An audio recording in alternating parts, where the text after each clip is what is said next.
Okay, so welcome back to Custom Garage channel, and today we're gonna step back in time a little bit and give you a little history of how I came to this point in my life of building these man cave garages for people.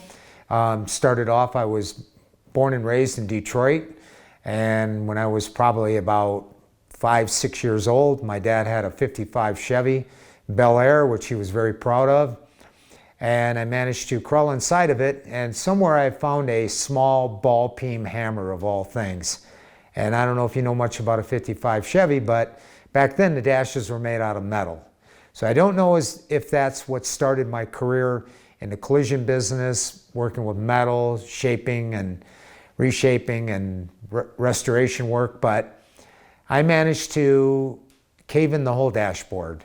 And needless to say, that didn't go over very well with my dad. I probably had a few welts on my butt after that was done with, but some years later, I started hanging around the neighborhood, some guys that were doing metal fabrication and taking older 50s cars and bringing them back to their original conditions, and metal patching and a lot of different stuff in fabricating. So just out of high school, I decided that I was going to play around with this a little bit. Started buying some wrecked cars, putting them back together.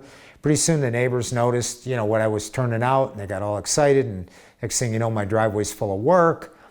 And 45 years later, I'm at the height of that career now, and it's time to move on and go back to an area that always bothered me about people having nice cars, because they always had a nice car, but they brought it home and put it in a not so nice garage. I mean, the garage was never a reflection of the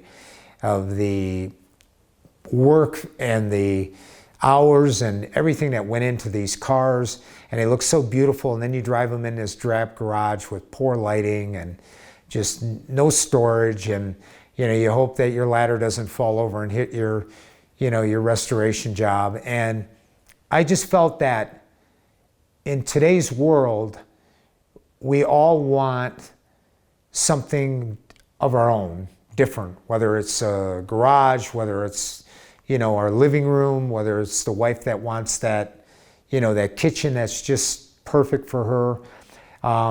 I felt that there was a big need for this, and I still think there is, and we're going to go out there and capture it with what we're doing here. It's something that it's done, but it's not done. It's kind of done behind the scenes. Most of the stuff that you see on YouTube is a guy does a floor, maybe paints the walls, he hangs a few cabinets on the wall, and he's done.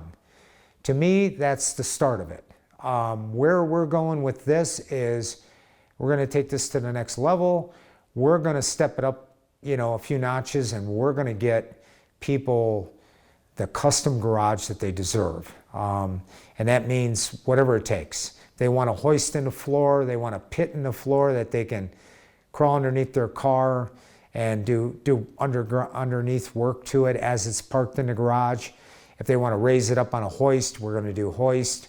They want to double stack cars in their garage, we're going to put a lift in there that'll do that. As time goes on, you'll see that we're going to just keep making it bigger and badder and the best we can, and do whatever it takes, whatever the customer wants. That's what we're going to be there for. Thanks again for tuning in, and we'll catch you in the next video.